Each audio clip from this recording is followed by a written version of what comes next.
चलिए आज हम लोग छंद से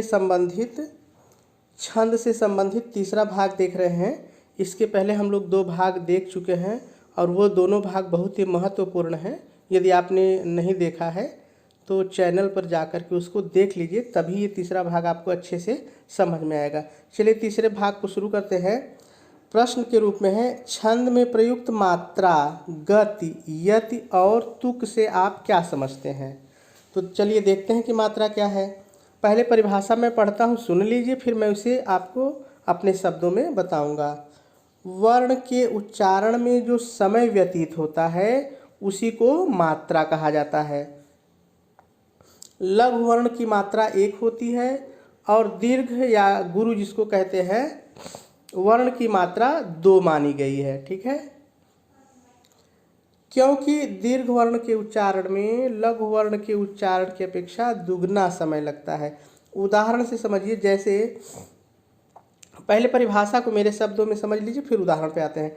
देखिए ये कह रही है परिभाषा कि जब हम कोई वर्ण बोलते हैं, वर्ण क्या है मैंने पहले वीडियो में बताया था कि मुंह से जो भी शब्द निकलते हैं, जैसे हंग, संग, बन, स, द, ये सब वर्ण है। तो जब हम किसी वर्ण को बोलते हैं और उसमें जो समय लगता है उसी को हम लघु या दीर्घ वर्ण बोलते हैं। जैसे जब आप ये पहला बोलेंगे, हंस बोलेंगे, हंग, तो ज़्यादा समय लगेगा। फिर आप स बोलेंगे तो कम समय लगेगा। फिर आप जब बम बोलेंगे तो ज़्यादा समय लगेगा और स बोलेंगे तो कम समय लगेगा। तो परिभाषा यही कह रही है कि किसी भी वर्ण को बोलने में जो समय लगता है उसी को मात्रा कहते हैं। जिसमें ज़्यादा समय लगता है उसको दीर्घ या गुरु कहते हैं, जिसमें कम समय लगता है उसको लघु या ह्रस्व कहते हैं। तो जिनमें कम समय लगता है उनको 1 मात्रा देते हैं और जिनमें ज़्यादा समय लगता है उनमें 2 मात्रा। 2 मात्रा इसलिए देते हैं क्योंकि लघु की अपेक्षा जब हम दीर्घ बोलते हैं तो दुगना समय लगता है। ठीक है, अब उदाहरण को साफ साफ देख के समझिए इस उदाहरण को। जैसे यहाँ पे हन, तो हम बोल रहे हैं तो ज़्यादा समय लग रहा है। स बोल रहे हैं तो ये जो हाँ में ज़्यादा समय लग रहा है ये दीर्घ हो गया, और ये जो स में कम समय लग रहा है ये लघु हो गया। फिर ब दीर्घ हो गया, फिर स लघु होगा। यहाँ द, स, र, थ, ये चारों लघु हैं क्योंकि इनके बोलने में कम समय लग रहा है। तो मेरे ख्याल से बात समझ में आ गई हो कि जब हम किसी वर्ण का उच्चारण करते हैं और उसमें जो समय लगता है, यदि कम समय लगा तो लघु और ज़्यादा समय लगा तो दीर्घ कहा जाता है। ठीक है, चलिए अब दूसरा देखते हैं, दूसरी परिभाषा देखते हैं।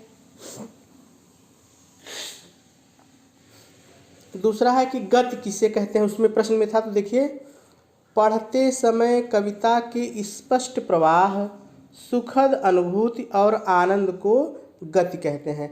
इसको मेरे शब्दों में समझिए। कहने का मतलब है जब कोई रचना छंदयुक्त रचना दी रही रहती है और या कोई भी रचना रहती है, तो जब आप उसको लय में पढ़ते हैं, कभी आवाज़ को तेज करते हैं, कभी कम करते हैं, तो वो जो लय होता है, जो प्रवाह होता है, उसी को गति कहते हैं। उदाहरण से समझिए, नीचे देखिए एक रचना दी है, एक काव्य दिया हुआ है।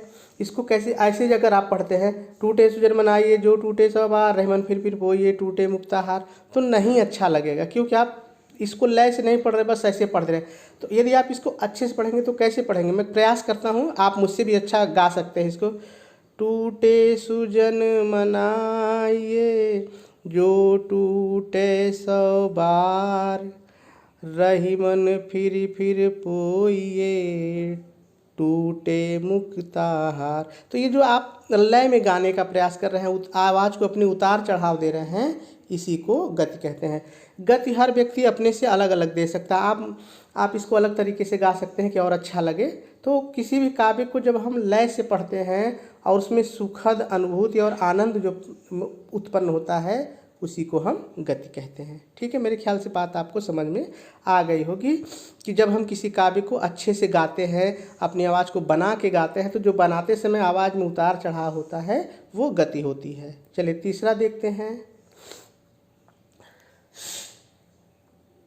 तीसरा है यति। क्या है, तो छंद के प्रत्येक चरण, देखिए चाहे चरण कह लीजिए चाहे पद कह लीजिए, एक ही बात है। चरण में उच्चारण करते समय मध्य या अंत में जो विराम होता है उसे यति कहते हैं। अब मेरे शब्दों में इसको समझिए। ये यति की परिभाषा ये कह रही है कि देखिए, जब हम इस नीचे एक काव्य दिया हुआ है, इसको देखिए, रहीमन पानी राखी, यहाँ पे रुकने के लिए कामा लगा हुआ है। बिन पानी सब सून, यहाँ पे पूर्ण विराम लगा हुआ है। पानी गए न उबरे, यहाँ कामा लगा हुआ है। मोती मानुष चून, फिर यहाँ पे डबल लाइन है। तो ये यही कह रहा है कि किस प्रत्येक चरण, इसमें पहला चरण, दूसरा चरण, तीसरा चरण और 4 चरण है। तो प्रत्येक चरण में उच्चारण करते समय बीच में या अंत में जो विराम चिन्ह होता है, यानी जहाँ हम रुक सकते हैं, उसे ही क्या कहा जाता है, यति कहा जाता है। जैसे आप देख रहे हैं कि यहाँ पे रखिए कि बगल में विराम कामा है, यहाँ पूर्ण विराम है, बीच में फिर यहाँ कामा है, फिर यहाँ 2 लाइन है।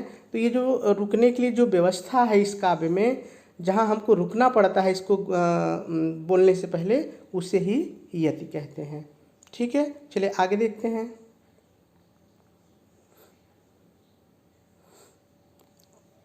तुक क्या है?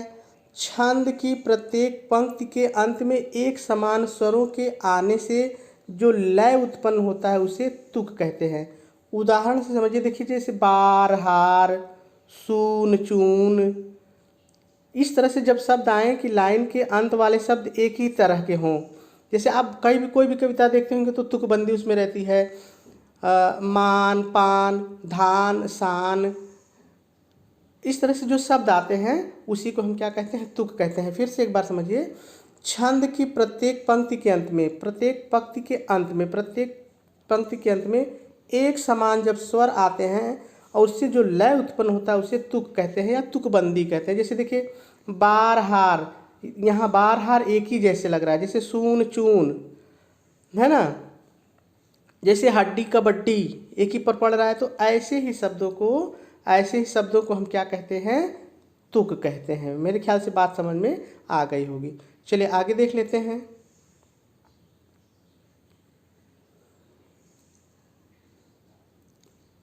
प्रश्न के रूप में देखते हैं। प्रश्न कह रहा है कि शुभाक्षर और अशुभाक्षर से आप क्या समझते हैं?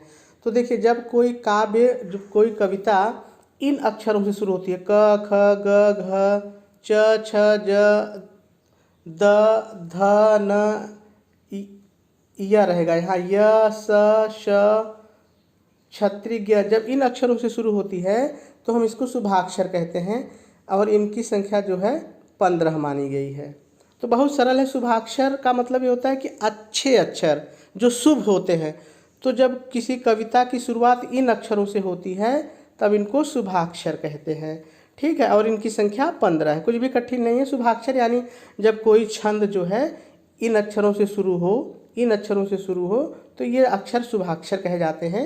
इनकी संख्या 15 है। अशुभाक्षर क्या है? अशुभाक्षर का मतलब होता है यदि कोई छंद इनसे शुरू हो, अंग झ य ट ठ ड ढ त ब भ म र ल व श, इन शब्दों से यदि कोई छंद शुरू होता है तो उसको अशुभ अक्षर कहते हैं। और ऐसा माना जाता है कि यदि कोई छंद जो है अशुभ अक्षर से, खराब अक्षर से शुरू होता है तो इसे कवित्व का दोष माना जाता है कि उस कवि का दोष है। ठीक है, ये अशुभ अक्षर आपके सामने नीचे दिए गए हैं। तो फिर से इन बातों को समझिए। जब कोई कविता इनसे शुरू होती है तो वो शुभाक्षर कहे जाते हैं, 15 होती है। और जब कोई छंद इन वर्णों से शुरू होता है तो उसको अशुभ अक्षर कहते हैं और इसे कवित्व का दोष माना जाता है। ठीक है, जैसे उदाहरण है, नीचे देख लीजिए। अगर आप इस उदाहरण को देखिए तो ट से शुरू है और आप देख रहे हैं कि ट कहाँ है। आप अगर ट देखें तो यहाँ पे ट है, यानी ये कौन से, ये जो छंद, ये जो दोहा शुरू है ये अशुभ अक्षर से शुरू है। ठीक है, तो मेरे ख्याल से बात आपको समझ में आ गई होगी। और इसके आगे की जो चीज़ें हैं हम लोग अगले वीडियो में देखेंगे, और जो अगला वीडियो होगा वो बहुत ही महत्वपूर्ण होगा क्योंकि वहीं से हम शुरू करेंगे कि छंद कितने प्रकार के होते हैं। तो मेरे साथ लगातार बने रहिए। अगर आपको लग रहा है चीज़ें समझ में आ रही हैं तो आप देखते रहिए। अगर आप ध्यान से सुनेंगे तो ऐसी कोई भी चीज़ नहीं है जो मैं समझाऊँ आपको और समझ में ना आए। ठीक है, आज इतना ही।